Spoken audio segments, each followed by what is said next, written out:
Hello everyone, welcome to Voice of Daily Current Affair discussion with me, Sipsankar Hajra.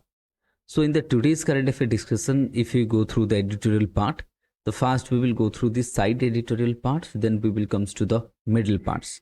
In the first editorial parts, here is article like the wants to governments need to balance welfare with growth. तो यहाँ पे जो topic है तो topic इनके topic है देखो कि governments needs to balance the balance between growth and I would say but welfare. The need or the essence of this topic ये है as the election is going on or majority parties there in the election fray. तो time to time आपने ये भी सुना होगा कि majority तो बहुत सारे political parties and the candidates they are saying कि हम ये कर देंगे वो कर देंगे. कोई बोल रहे मैं फ्री वे खाना दे देंगे, we will provide you free food. Somebody is saying okay, we will have free electricity, let's say free electricity. Somebody is saying we will give you 10 kg of food grain monthly free. जैसे कि प्रधानमंत्री गरीब Kalyan Yojana already 5 kgs per head is going on. So like that. And somebody will say okay, I will take care of your whole family. One day we also expect that some political party or the leader must come and say okay, we will take care of whole family. ऐसे भी कोई बोल दे. तो जो भी हो मतलब ऐसे देखने मिल रहा है कि जैसे कि यहाँ पे देखो कि 200 Arvind Kejriwal on his party उन्होंने बोला कि तो he promise 24 into power electric supply with 200 unit तक फ्री है. वैसे ही Naveen Patnaik in Orissa he is also saying demanding and his party exactly saying that they will also provide the हाँ चलो हम भी फ्री कर देते हैं. वैसे तमिलनाडु केरला मतलब डिफरेंट पॉलिटिकल पार्टीज ऐसे नारा दे रहा है and these are the like the false promises and they are putting. तो इसमें क्या होगा ना अगर ऐसा चलता रहा so see this will what happen, this will lead to the welfare. So welfare तो आ जाएगा लेकिन ग्रोथ नहीं होगा. इसमें क्या नहीं होगा, ग्रोथ नहीं होगा.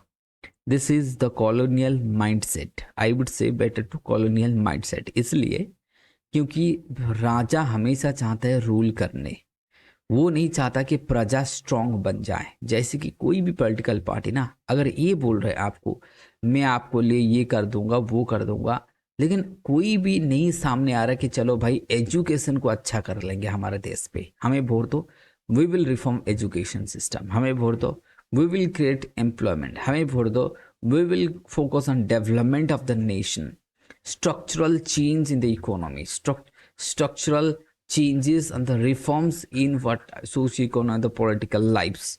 तो ये वाला अगर कोई बोल रहे हैं ना आपको एनी पर सो गो फॉर दैट. तो वैसे अगर क्योंकि नहीं तो यही होगा कि हमें कोई 200 यूनिट कोई मतलब 10 kg 5 kg ऐसे कुछ भी मतलब 500 रुपये 1000 रुपये दे के भोट खरीद रहा है. ठीक है, इसमें क्या होगा ना ग्रोथ नहीं होगा नेशन का. ठीक है, there would be no growth. So likewise for is example यहाँ पे देखो L&T ने एक मेट्रो प्रोजेक्ट किया था हैदराबाद पे. उसका वहाँ पे अगर देखोगे तो हैदराबाद ना जो गवर्नमेंट जो कांग्रेस गवर्नमेंट है उन्होंने बोला कि चलो भाई वुमेन्स जो है ना उनको फ्री करवा देते, मेट्रो फ्री कर देते, बस सर्विस फ्री कर दिया उनको. मतलब सॉरी उनको क्या बोला कि बस सर्विस फ्री जो आते हैं जो वहाँ पे वुमेन्स हो गया गर्ल्स हो गया उनके लिए फ्री सर्विस कर दिया गया. तो जब अगर आप मेट्रो कर रहे हो और उसके साथ आप बोल रहे हो कि चलो भाई बस को मैंने फ्री कर दिया, यहाँ पे आप फ्री पे जा सकते हो, तो क्या होगा. जैसे कि अगर ये देखो फ्री बस सर्विस को ब्लेम किया, इन्होंने कहा L&T कि भाई देखो हमारा प्रोजेक्ट अगर लॉस पे चल रहा है, जो हैदराबाद मेट्रो प्रोजेक्ट लॉस पे चल रहा है इसलिए क्योंकि और 90% हैदराबाद का किसके L&T के पास है, उनको देख रहा है कि भाई ये पैसा तो नहीं उठने वाला है तो दिक्कत तो होगा. तो अब 65 ईयर्स कंसेशन का पीरियड है. तो उन्होंने ये कहा कि दैट मीन्स देखो आपको आप फ्री क्यों दे रहे हो. मेरा मतलब my personal questions to all the political parties. Why all the political parties they are saying I will give you the free electricity, I will give you free, why this free? Take money. तो फिर आप पूछोगे sir पैसा कहाँ से आएगा. भाई give us employment, take money.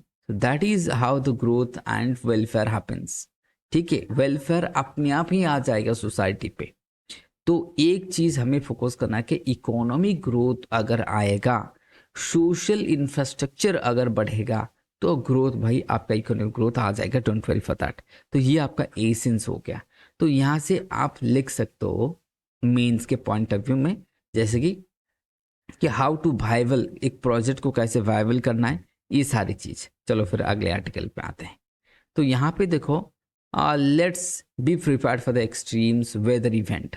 चलो फिर, तो यहाँ पे देखो आईएमडी ने बोला अभी Indian meteorological department has warned for the what thunderstorm dust storm across the India. जैसे कि हम जैसे आंधी, जैसे बोलते हैं ना आंधी, राजस्थान हरियाणा दिल्ली वगैरह साइड में आंधी आते हैं, आंधी तूफान तो सबको पता है। उस एरिया में अगर कोई अगर सुन रहे हो मेरे को, देख रहे हो, तो उस पता है आपको, हाँ इस साइड बहुत आंधी आता है, जो बोलते हैं डॉस्ट स्टॉर्म, एकदम मतलब कुछ दिखाई नहीं देगा। तो लास्ट ईयर शायद that was the dot storm was very frequent and was very violent in that area. तो यहाँ पे कहना है कि देखो, अभी पता है सबको कि महाराष्ट्र में एक होर्डिंग गिरने से कम 16 लोगों का डेथ हो गया। अब सोचो, जो होर्डिंग, इतना बड़ा होर्डिंग बिलीवर्ड का जो मतलब फॉल हुआ था, उसमें कम से कम 16-17 लोग तो डेथ ही हो गया, बाकी तो 50 से ज़्यादा लोग हॉस्पिटल पे भर्ती हैं, मतलब जो लोग हॉस्पिटल पे इलाज हो रहा है उनका।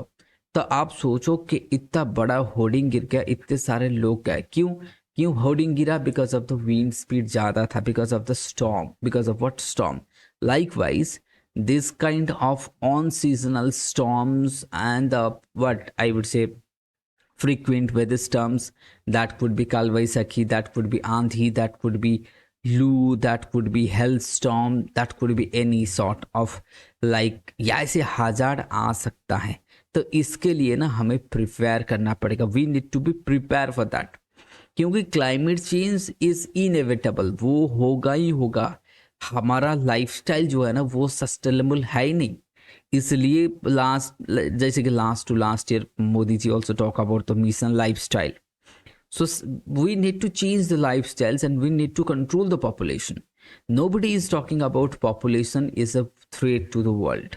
Everybody is talking about कि हाँ चलो मतलब ये हो गया कि इस पॉपुलेशन बढ़ रहा है तो खाना कैसा बना जाए, इसलिए हम हाइड्रोस्पोनिक, एरोस्पोनिक, वर्टिकल, ये सारे के सारे, इवन समंदर में चले गए भाई, वहाँ से रिसोर्स लाओ, ह्यूमन को खिलाओ, ऐसे कर। But nobody is talking about the major problem is the population. अगर पॉपुलेशन कम हो जाएगा ना तो अपने आप अर्थ सही हो जाएगा, क्योंकि population is the major challenges to the earth. Okay, इसको अगर हम देखें तो सही है। वैसे कि मैं अगर मैं बोलूँ तो मैं थोड़ा टॉपिक से हट गया, चलो फिर। तो एक्सट्रीम वेदर ना चलता रहेगा ऐसे, so we need to be that mean such phenomenons, we need to look after the what that is the potential of threat existing population को लिए जो threat है, इंफ्रास्ट्रक्चर, स्लम्स हो गया, जैसे कि होर्डिंग हो गया, इंफ्रास्ट्रक्चर वगैरह, कहाँ पे दीवार गिर रहा है, कुछ हो रहा है, तो ऐसे एरियाज को आप फोकस करो ना, कि वीक आपका जो कौन सा एरिया ऐसे है शहर में या गांव में जो कि वनरेबल एरियाज है, that is vulnerable to the extreme weather. जैसे कि यहाँ पे दिखाएगा, जैसे कि होर्डिंग हो गया, स्लॉम हो गया, पावर इंफ्रास्ट्रक्चर हो गया, आपका हाई राइज बिल्डिंग हो गया, health that is what and the health of the trees हो गया, उनको भी देखना पड़ेगा कि कहाँ पे वीक वगैरह है कि नहीं। तो इन सारे चीज़ों को हम देखना पड़ेगा, ठीक है। चलो फिर नेक्स्ट आर्टिकल पे आते हैं। ये वाला आर्टिकल आईआर है, तो जो लोग यूपीएससी के लिए तैयारी कर रहे हैं, आप सबको पता है पेपर 3 पे पेपर 2 पे आपका आईआर है, तो दैट इज द पेपर 2।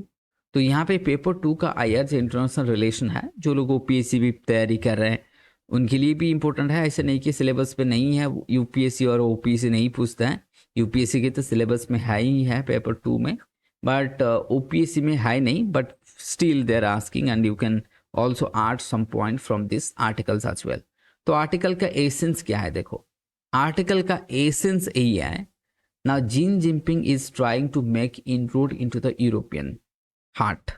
जैसे कि जिन जिनपिंग का recent visit to Hungary, so ये जिन जिनपिंग का मतलब मकसद अभी ऐसा है, is written by Kajal Basu veteran journalist, ठीक है, इनके द्वारा लिखा गया है। ना एसेंस ऑफ दिस आर्टिकल्स ये है ना, China is trying to offer alternative blueprint for the global leadership. China is wanting to make inroad into the heart of European Union and to get the trust of the Europe that देखो हम आपके पीछे हैं, आप हमारे तरफ आ जाइए, USA के तरफ मत जाइए. So this kind of thought and to make it business and to ride the world को ये objective. Also, to shift some of the manufacturing companies from China to Europe so that the manufacturing hub of Europe like the France and Germany, they will also get trouble. तो ये hidden agenda है. तो इसलिए अभी क्या क्या है ना, इन्होंने चाइना जैसे कि यूएस को तो काउंटर करता ही करता है, तो आपको तो पता है.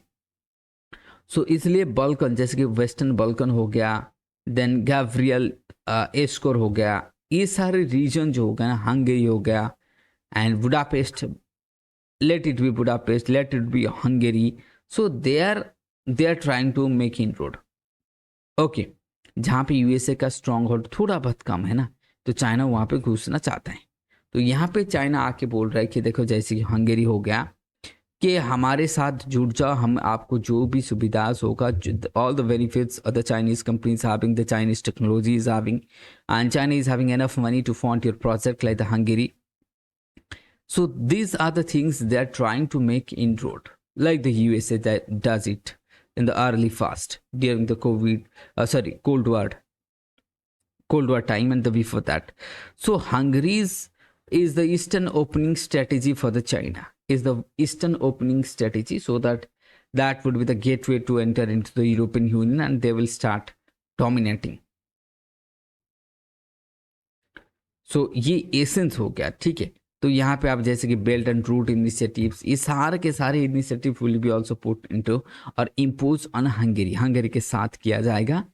इसीलिए उसको बहुत सारे पैसे भी मिलेगा, ऐसा नहीं कि पैसे नहीं. Hungary will also the get the benefit, क्योंकि इकोनॉमिक बेनिफिट्स जैसे कि यहाँ पे एक देखो इनिशिएटिव लेके रखा है चाइना ने, दैट इज 16+1, मतलब सेंट्रल एशिया का जो कंट्रीज है, ईस्टर्न यूरोपियन का कुछ कंट्रीज है प्लस चाइना, एक ग्रुपिंग करके रखे हैं उन्होंने 16 central Asian and the east European nation के साथ, जिसको बोलते हैं 16+1 ग्रुपिज्म लेड बाय चाइना.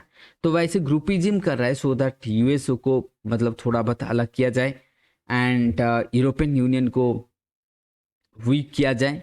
तो एक हिडन एजेंडा है जो कि मतलब ज़्यादातर हमारे मतलब ना भी पूछ सकते हैं, तो वैसे कुछ है, ठीक है. चलो फिर ना, हियर इज एन आर्टिकल्स. तो ये आर्टिकल्स में देखो, can nurture the Trump nature on the genetic risk. अगर जेनेटिक रिस्क मतलब क्या है, जैसे कि आपके पास डिजीज है, ये सारे हो सकता है, but can nurture the Trump, अर्थात देखो कुछ लोगों के पास जेनेटिकल डिजीज होता है, अगर आप एक्सरसाइज करते हो ना, एक्सरसाइज करते हैं तो उसको आप मात सकते हो, जैसे कि that can be through the exercise, उसको आप खत्म करवा सकते हो.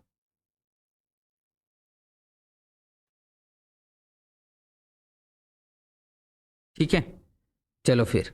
तो ये हो गया, मतलब बाकी तो देखो डेटा दिया गया कि हाँ यहाँ पे कितना लोग आ गया, genetic that is pre deposition क्या है, कितने लोगों के पास कार्डियोवास्कुलर डिजीज है, कैंसर है, डायबिटिक्स है, तो ये सारे तो हो गया. तो लाइफस्टाइल आपको चेंज करना पड़ेगा. देखो आपको लाइफस्टाइल चेंज करना पड़ेगा. ऑथर का कहना है दैट इज रेड्डी, कि श्रीनाथ रेड्डी, उनका कहना है कि देखो लाइफस्टाइल रिलेटेड जो डिजीज आते हैं, अगर हम थोड़ा बहुत लाइफस्टाइल चेंज करते हैं हम, तो फिर बहुत सारे डिजीज आप ऐसे ही आपको ख़त्म कर सकते हो.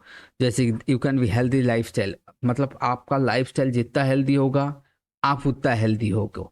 तो ये थोड़ा बहुत बस, that means in article is talking about what lifestyle is talking about the genetical disease, जो जेनेटिकल डिजीज को हम ख़त्म करवा सकते हैं.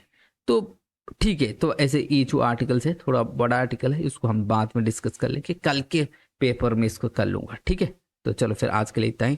Thank you everyone, have a good day to all.